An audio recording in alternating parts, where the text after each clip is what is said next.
Hail, Internet! It's Paul. It's Matt, the Dork Lords. Today we're talking about the Season 1 finale of the Disney Plus show Daredevil Born Again. The episode entitled Straight to Hell.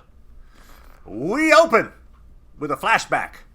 A year and a half earlier, Vanessa meets with the incarcerated Bullseye, promising to use her connections to get him out if he murders Foggy for her. Notably, she removes his meds so that he can fully concentrate on being murderous assassin guy. We end with Matt and Karen figuring out that Fisk and Vanessa are exploiting a legal loophole about Red Hook, which makes it its own sovereign territory outside U.S. jurisdiction. So it's the perfect base for their criminal enterprise. Frank Castle has already tried to single-handedly take down the Red Hook operation and has been captured. Matt is preparing to do the same, or make the same attempt, when Karen convinces him he'll need support to pull this off. Back at Josie's bar, he meets with Josie, Cherry, and the rest of his ragtag army. Meanwhile, Vanessa and Fisk celebrate in their terror dungeon, surrounded by jailed dissidents, including Frank, and notably Jack Duquesne, the swordsman. In the mid-credits scene, Frank convinces his guard to shake his hand, turns the tables. We can assume he gets out, likely frees the other prisoners, including the swordsman.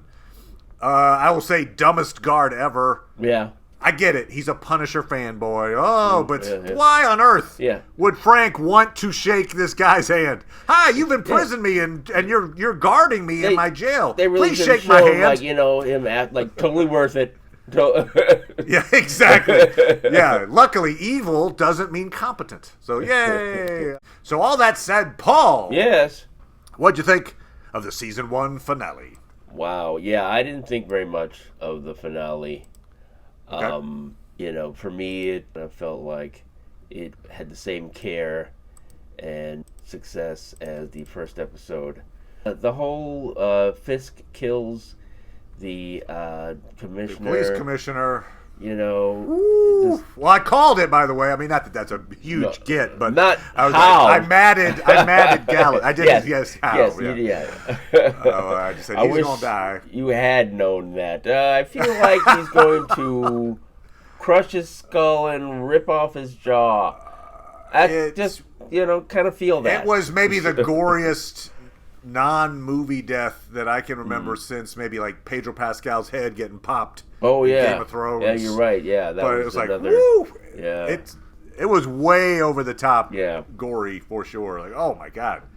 But yeah, so Kingpin, he's back. Yeah. So I hope in season 2, they're able to make it feel like it's worth it. But at the moment, I'd be surprised. It's funny that a number of shows. I guess I'm counting 2. That are mirroring That's a number. Our current situation where the hands of government are abusing their power and requiring, people. Fisk cuts off power to New York City, then declares martial law, saying that the power outage was due to sabotage. Which, Paul, that is a completely absurd premise. I don't know. It's fantastical plot. I never imagined something like that happening in real life. Yeah. Oh, well, I have to martial law, You don't want to keep having, brownouts and stuff, That's right. That's right. So, yeah, and, you had said, when we were talking about it earlier, you mentioned that the fight scene was not amongst my favorites. And certainly, it's like I had enough praise for the first season Daredevil Hall, fight. Oh, the Hall fight, right? Yeah, choreography. So I insane. I think I did like the first episode fight where Matt vainly tries to keep Foggy from getting killed. Oh, okay. All right. So you're saying you enjoyed that fight scene, Bullseye versus Daredevil in episode 1. That's what you're saying. Yeah. Because just to say, like, between Paul and I, when we're talking about things, usually I can tell, like, if an episode is really action heavy, I'm gonna guess that Paul's like, Not enough character development or something. So when I saw that this is pretty action heavy, I thought, I bet you Paul might have some issues. Yeah. So anyway, that's where we were. Yeah, but you're saying so, even by your standards, you were not pleased. No, I wasn't. I wasn't that engaged in the fight. Okay. So yeah. So even though I don't know, I think dramatically it's more interesting now that Karen is back. Yep. She really added a lot to the show for sure by coming back. So her entrance into the show was she had heard that Bullseye had escaped. She then calls Frank to go and protect Matt, and so that's how Frank re-enters the show, and that's how Karen ends up coming into the show as well. So and the show's better for it for sure. Yeah. And there's a love triangle there. There is. So I don't have a lot of faith that that'll be resolved effectively. I agree. I don't see a situation where Frank and Matt are punching each other out over Karen. Like, okay. Well, I mean, even if you look at the, the realistic sort of thing where it's like, okay, I guess she's got to choose one. It looks like a more situation where either they kill her or she just decides, you know what, maybe I'm going to go my own way. That I certainly would, if I was advising her, I would be like, yeah, why not? You keep getting into situations with them that you don't like. Maybe you do that. So anyway, this continuation of the story, especially since Vanessa it's really hard to imagine her going against Fisk now. No, I agree. I don't see that. Which, I guess, she has some power and interest, her being a partner to Fisk, I guess. So I wasn't happy. Okay.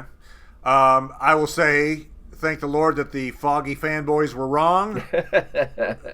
There was no Foggy's Alive cameo. That may have been the thing that most disappointed me, actually, because I was really going to let you have it. Like, he wasn't barely in this season, so you got that. But no, not good enough for you. You need him to be dead. It's like, I need to talk to as many people as know Matt know you as possible, so we can have an intervention for your death lust.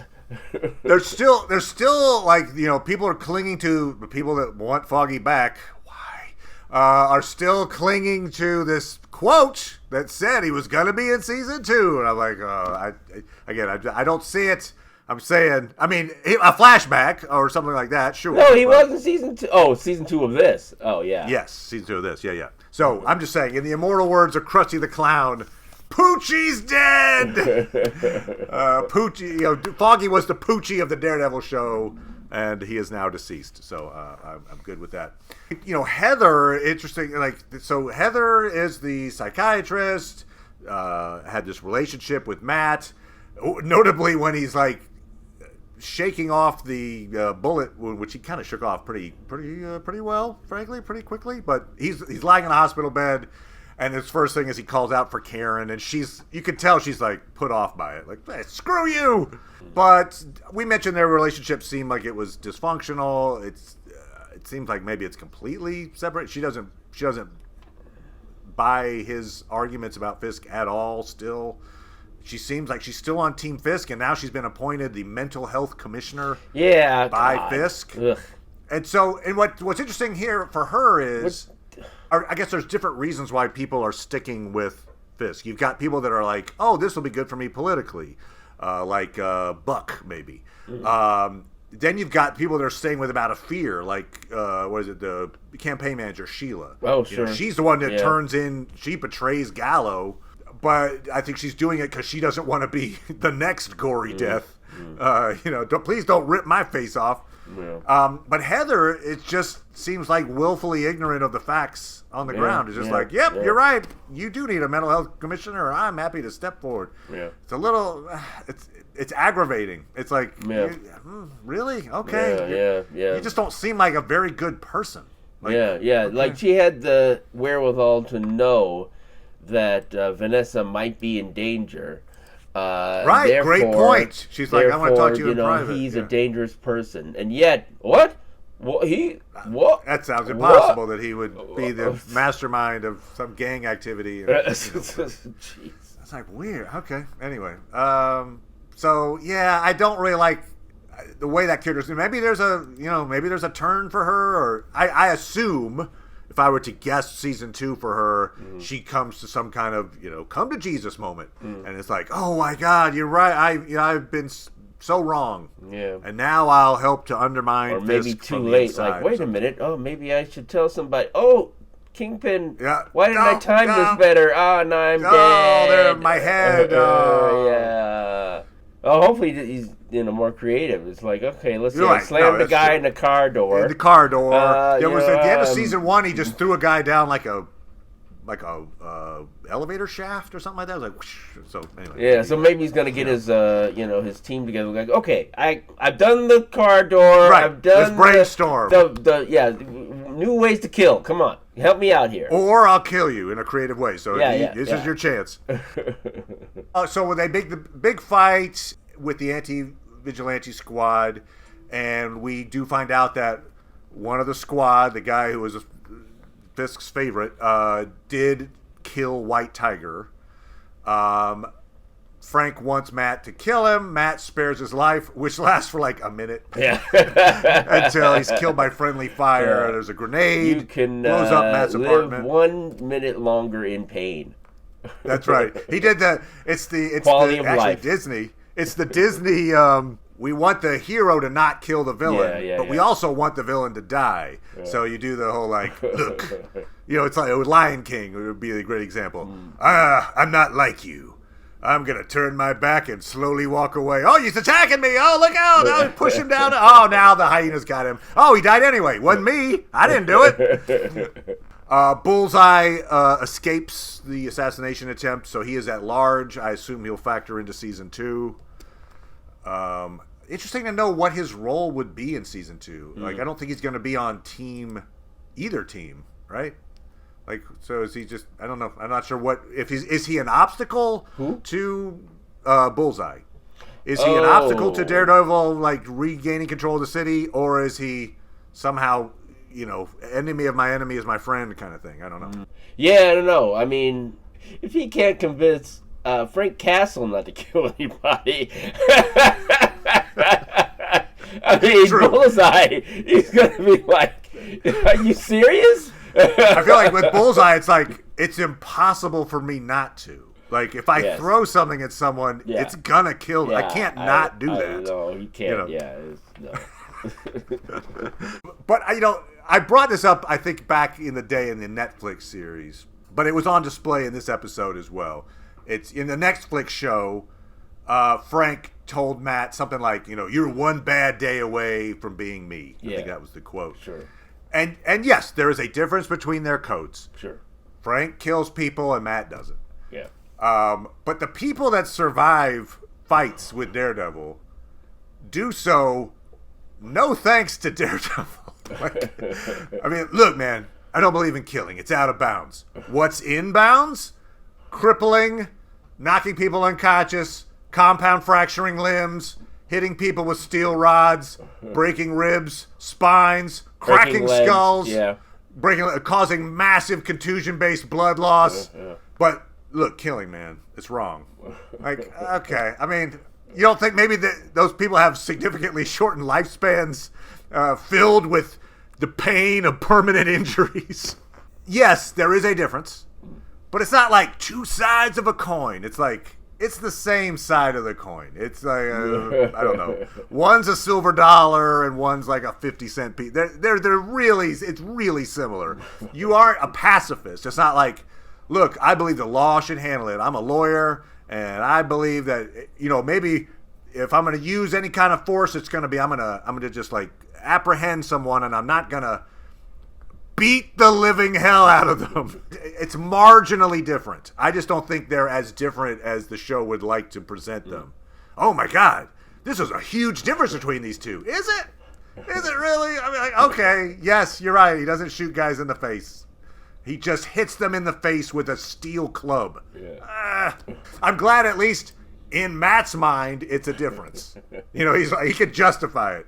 look, that's my religious code. I'm a Catholic. Can't kill people. Just ruin their day. Now, you don't know how good, medical science is in this universe. So it may be good like, point. oh, it's okay. He's has some. Yeah, you just do like a quick, like there's an app on your phone. You go, whoop, oh, I'm fine, back to 100%. Yep, we can, remake his spinal cord. We're good. We're just that good. He's not crippled. One of the video games that I play with my buddy Theron. A lot of times, you get into fights and then you gotta heal up, or you gotta rest for the night, or you gotta do a thing. There was this one game where it was like, it literally would take, it's like, oh my god, you've just been stabbed to within an inch of your life. If you just waited 3 to 5 seconds, it was like, you could see a little status bar go, boop, and you were fine. So it became this little joke of ours to be like, oh my god, we're all dead here. All right, everybody just take a knee. All right, we're fine. All right, everybody, let's go. So that's kind of, maybe in this world, you're right. Maybe if you, as long as you don't die, you just take a knee. 5 seconds later, you're back again. I just feel like if he really had this code of not killing, he would try harder not to kill people. So they're already filming, apparently, season 2. There's been some set photos have been leaked and stuff. So that is underway. That's apparently going to come out March of 2026. And yeah, you've got a situation where the city is on lockdown. It is controlled by Kingpin and his forces and Vanessa. I think what we will see as far as, Team Daredevil, you'll have White Tiger's niece will want to help out. I think BB will help out. We didn't really see her in this episode, which I thought we would. But we maybe just see like a quick shot of her facial response to this martial law being declared, maybe. But anyway, she knows that Gallo had files on all of the corrupt cops. So my guess is at least part of her plot will be to like get that evidence to discredit the Fisk organization. Frank is going to escape. I assume there'll be some help from Frank. Swordsman would be interesting if he as a vigilante that's been imprisoned will now help out. You think that'll be interesting? Yeah, I think that's interesting. I think that would be a fun. I like that character because I remember him. I like the character. I don't think they've made enough space for him in here to be interesting. Good point. Okay, good call. I just remember in Hawkeye, which is where we met. Yeah, I liked him there. I kept thinking like that guy is a villain. He's gonna turn, and he never did. And I was like, "That's pretty cool, actually. Well done. You subverted that." I was totally convinced he was gonna be the bad guy. I liked him in that. And I feel like it's not much better than having Kamala's father in it. It's like, see, we're in this just universe. A cameo. Hey, it's connected. Yeah. And I mean, there's people that are like, well, what? Wouldn't Spider-Man show up in this? Yeah. No. I mean, wouldn't he? Yes, story-wise, it would make sense. Yeah. I think, but no, he's certainly not going to be in season 2 of Daredevil. No. Yeah, I wish they'd mention him. I wouldn't have a problem with that. Just say his name. Call. I'd like that. I mean, New York is now under martial law. They turned the lights off around the entire city. Surely, I mean, maybe he's in outer space. So yeah, anyway, it did not meet my expectations. I had high expectations for this season. It is. I don't regret watching it. I think it's a pretty good show. I think it's a pretty good Disney good moments Plus and the MCU show. Yeah, 3 to 7 episodes. The episodes 3 to 7, I think, were enjoyable. Interesting, because I think most people would probably would flip it for them. They would be like, "Oh, 1, 8, 9 were better than 3 or 7 were." But so. But no, one way or another, that's maybe part of the problem is that you can see the two different concepts. I feel like it seems like maybe 3 to 7 are more, I'm going to say villain of the week, but more like little mini story arcs. Hey, there's a bank heist. Oh, we got a 2-episode arc with Muse. Oh, White Tiger, he gets, you got to represent him and then he gets shot. Those are like tick, tick, tick, tick kind of things, as opposed to this wider story that they were trying to tell, which, maybe got lost in the weeds with some of the original direction. Yeah, and, I don't have any connection to his law firm at all. Right. That really didn't go anywhere. Agreed. Kirsten and Cherry really are like, okay.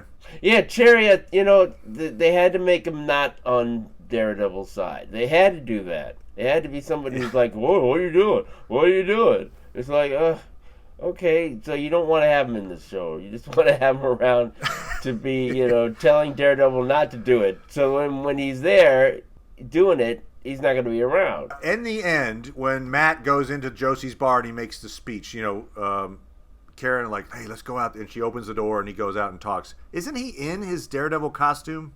Is his secret identity fairly well known at this point then? Is that the idea?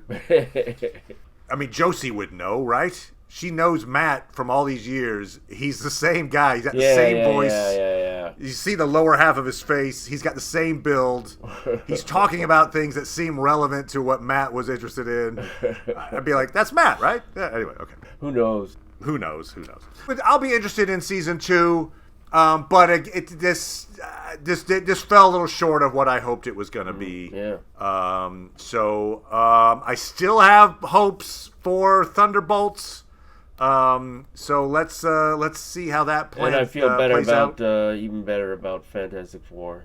Yeah, that trailer just dropped. New trailer just dropped for that. It looks very good, entertaining, and I'm still way on board for Andor. Which is coming up next. Yeah. And I just the little clips that are been dropped off the show. It seems like the writing is still really high quality, and that's what makes the show awesome. Yeah. The writing is so much better than the stuff around it. Yeah. And so I'm on board. Let's do this. Yeah. So we'll be back talking about Andor. I'm going to be doing a live stream on Monday talking about the last section of the Council of Elrond. I'm sure you're going to be there for that, Paul. I've given my regrets to the Council that I can't make it. I've given my proxy, though, to Bonzo. Which ones? I don't know who's going to actually show up. BB and Bonzo, the two hobbits that joined Bilbo and Frodo in their journeys. Yes. Yeah.